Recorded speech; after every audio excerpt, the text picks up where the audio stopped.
शहर महबूब नगर में जदीद सहूलियात से लैस पैराडाइज फंक्शन पैलेस जो शादी ब्याह की मुनासबत के लिए झटचल्ला मुस्तकर में तामीर किए गए लाइन सेवा केंद्रम की इफ्तिताही तकरीब में मेहमान खुसूसी की हैसियत से मकामी रुकन असम्बली अनिरुद्ध रेड्डी ने शिरकत करते हुए इमारत का इफ्तिताह किया।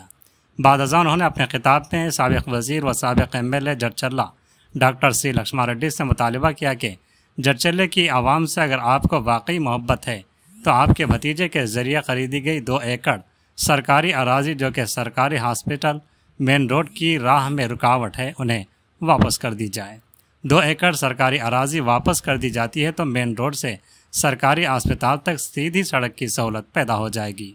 अनिरुद्ध रेड्डी ने कहा कि अगर लक्ष्मण रेड्डी का ख़ानदान रज़ाकाराना तौर पर गैरकानूनी तौर पर ख़रीदी गई सरकारी अराजी को वापस नहीं करता है तो उन्होंने यकीन ज़ाहिर किया है कि वो अदालत में मुकदमा जीतेंगे और इस ज़मीन से मरकज़ी सड़क से हॉस्पिटल तक सड़क की तामीर करेंगे। జడ్చల చుట్టుపక్కల ఒక్క హాస్పిటల్ నాలల గట్టి కుంటల గట్టి వాన వస్తే నీళ్ళు హాస్పిటల్కి పోతుంది. కేవలం అక్కడ ప్లాట్ల కోసము బిజినెస్ల కోసము హాస్పిటల్ కట్టడం జరిగింది. అక్కడ ముందు అసైన్డ్ భూములు ఆయన సొంతం అక్క మాజీ MLA పేరు తీసుకుంటున్నాను, ఆయన సొంతం అక్క కొడుకు అసైన్డ్ ల్యాండ్ కొన్నారు. అసైన్డ్ ల్యాండ్ ఎవరు కొనొద్దు. నేను మీకు అందరికి ఎందుకు చెప్తున్నానంటే మీరన్న పోయి ఆ లక్ష్మారెడ్డికి చెప్పి అది తప్పు 2 ఎకరాల భూమిని మేనల్లుడు కొనింది, ఆ 2 ఎకరాల భూమి గవర్నమెంట్కి రిటర్న్ చేస్తే మెయిన్ రోడ్ నుంచి మనకి ఎంట్రన్స్ హాస్పిటల్కి ఉంటుంది. ఎమర్జెన్సీగా అంబులెన్స్ వస్తే పోయి కింద నాలా నుంచి తిరుక్కొని ఐసీయూకి పోయే వరకు కూడా ప్రమాదకరం. అది నీ మేనల్లుడు మీ అక్క అది అసైన్ భూమి కొన్నారు, అది రిటర్న్ చేయమని చెప్పి మేము నోటీసులు పంపిస్తే ఆయన సొంత అక్క ఆయన మేనల్లుడు కోర్టుకు పోయి దానిపైన ఇంకా మేము డాక్యుమెంట్ సబ్మిట్ చేస్తామని చెప్పి ఇప్పటికి 6 నెలలు అవుతుంది డాక్యుమెంట్ సబ్మిట్ చేయడం.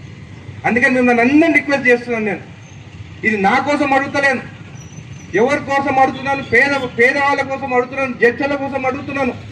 అసైన్ భూమి మీరు కొనుడు తప్పు, కొనింది తప్పైనా కానీ మేము నోటీసులు ఇస్తే మీరు కోర్టుకు పోయి ఆపడం ఇంకా తప్పు.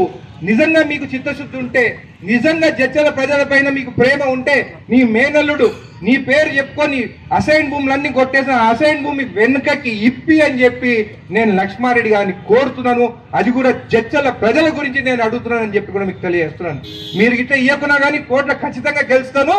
జడ్చలకు 2 ఎకరాలు తీసుకొచ్చి మెయిన్ రోడ్ నుంచి ఆ హాస్పిటల్కి రోడ్డు ఏపిచ్చి తీరుతానని చెప్పి కూడా మీకు అందరికి తెలియజేస్తున్నాను.